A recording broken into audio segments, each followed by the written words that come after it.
బెండకాయ కూర. ఆరోగ్యకరమైన బెండకాయని జిగురు లేకుండా చేసుకుందాం రండి. Welcome to my channel Madhurasmruthi. Cook healthy, eat healthy and stay healthy. ముందుగా ఒక ప్యాన్ తీసుకుని అందులో 2 టేబుల్ స్పూన్ నూనెను వేడి చేసి అందులో కట్ చేసి పెట్టుకున్న బెండకాయ ముక్కల్ని వేయండి. వీటిని ఒక 5 నిమిషాల పాటు లో ఫ్లేమ్ మీద వేపండి.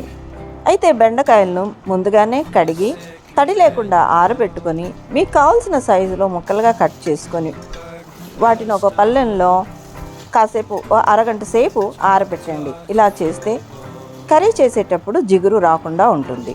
ఆయిల్లో ఫ్రై చేయడం వల్ల కూడా జిగురు రాదండి. ఫ్రై చేసిన ఈ బెండకాయ ముక్కల్ని తీసి పక్కన పెట్టండి. ఇప్పుడు అదే ప్యాన్లో మరో టేబుల్ స్పూన్ ఆయిల్ వేసుకొని అందులో 1 టీ స్పూన్ జీలకర్ర, 1 టీ స్పూన్ ఆవాలు వేసి అవి వేగుతుండగా కొద్దిగా కరివేపాకు, 2 ఎండుమిరపకాయలు వేసి వేయించండి.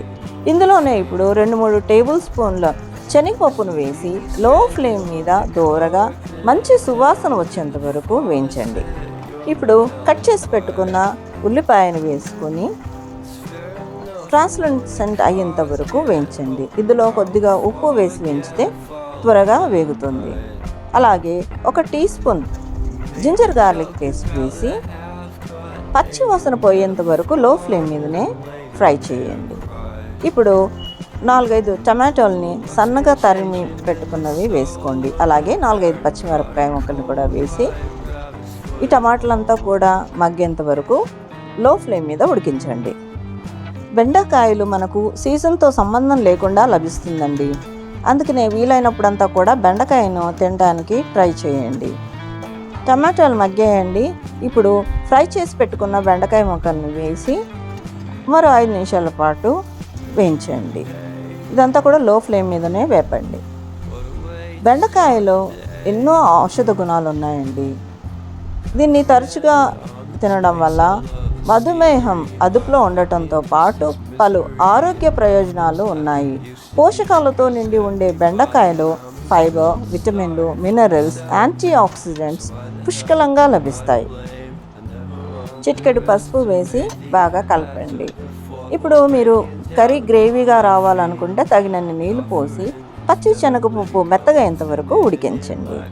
ఇందులో తగినంత కారము, ఇక్కడ నేను 1.5 టేబుల్ స్పూన్ కారం వేసుకుంటున్నాను. 1 టీ స్పూన్ ధనియాల పొడి, 1/2 టీ స్పూన్ జీలకర్ర పొడి వేసుకొని కలుపుకొని మరో 5 నిమిషాల పాటు ఉడికించండి. మీకు పులుపు ఇష్టం ఉన్నట్లయితే కొద్దిగా చింతపండు పులుసునైనా పోసుకోవచ్చు, లేదా నిమ్మరసాన్నైనా పిండుకోవచ్చు. కొత్తిమీరతో గార్నిష్ చేసుకొని సర్వ్ చేసుకోండి.